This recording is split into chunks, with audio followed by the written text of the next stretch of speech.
దేశవ్యాప్తంగా కాశీబుగ్గ తొక్కిసలాట ఘటన తీవ్ర విషాదాన్ని నింపింది.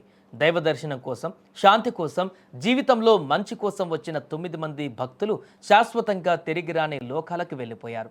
కాళ్ళ కింద నలిగిపోతున్న శరీరాలను పక్కకు నెట్టి ముందుకు పోవాలని చూసిన ఆ మానవ మనస్తత్వమే ప్రాణాలను బలి తీసుకున్న విపత్తుగా మారింది.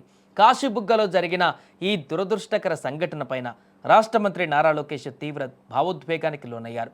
ఈ ఘటన జరిగిన వెంటనే హుటాహుటిన సంఘటనా స్థలానికి చేరుకున్న ఆయన ఆలయ పరిసరాలలోని భద్రతా ఏర్పాట్లు, ప్రమాదానికి గల కారణాలపైన ఆయన అధికారులను వివరాలు అడిగి తెలుసుకున్నారు. ఆసుపత్రుల్లో క్షతగాత్రులను పరామర్శించి వారికి ధైర్యం చెప్పారు.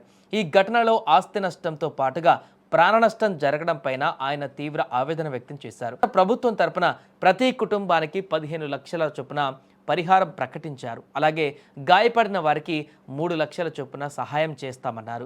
రాష్ట్ర ప్రభుత్వం ప్రకటించిన సహాయంతో పాటు కేంద్ర ప్రభుత్వం తరపున అదనపు సహాయాన్ని అందిస్తోంది. మృతుల కుటుంబాలకు కేంద్రం నుంచి అదనంగా 2 లక్షలు, క్షతగాత్రులకు 50,000 చొప్పున సాయం అందుతోంది. రద్దీ ఎక్కువగా ఉంది. ఈ సమయంలో శనివారం ఉదయం ఆలయంలో జరిగిన తొక్కిసలాట చోటు చేసుకుంది. ఈ యొక్క ఘటనలో 9 మంది ప్రాణాలు కోల్పోయారు. 13 మంది భక్తులు చికిత్స పొందుతున్నారు. ఏదేమైనా కూడా ఈ తీవ్రమైనటువంటి దుర్ఘటన రాష్ట్ర వ్యాప్తంగా అందరినీ కలిచివేసింది. పండుగ పూట దేవుణ్ణి దర్శించుకోవడానికి వచ్చినటువంటి భక్తులు అదే ఆలయంలో విగత జీవులుగా మారడం అందరినీ కలిచివేసింది. గౌరవ ముఖ్యమంత్రి గారి ఆదేశాల మేరకు చనిపోయిన ప్రతి కుటుంబానికి 15 లక్షల రూపాయలు ప్రభుత్వం తరపున ఆర్థిక సహాయం అందిస్తాం జరుగుతుంది. క్రిటికల్గా ఇంజూర్ అయిన వాళ్ళకి 3 లక్షల రూపాయలు ప్రభుత్వం, ఆంధ్ర రాష్ట్ర ప్రభుత్వం అందిస్తాం జరుగుతుంది.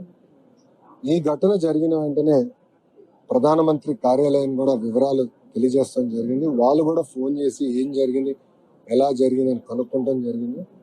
గౌరవ ప్రధానమంత్రి గారు కూడా చనిపోయిన వారికి 2 లక్షల రూపాయలు, క్రిటికల్గా ఇంజర్ అయిన వాళ్ళకి 50,000 రూపాయలు కేంద్ర ప్రభుత్వం నుంచి కూడా సహాయం అందిస్తాం కూడా జరుగుతుంది. అంతేకాకుండా చనిపోయిన వారిలో 3 తెలుగుదేశం పార్టీ సభ్యులు. సో మాకు కూడా ప్రమాద బీమా కార్యక్రమం ఉంది కనుక ఆ ప్రోగ్రాం ద్వారా ఆ కుటుంబానికి అదనంగా పార్టీ నుంచి 5 లక్షల రూపాయలు ఆ కుటుంబం కూడా అందిస్తాం జరుగుతుంది.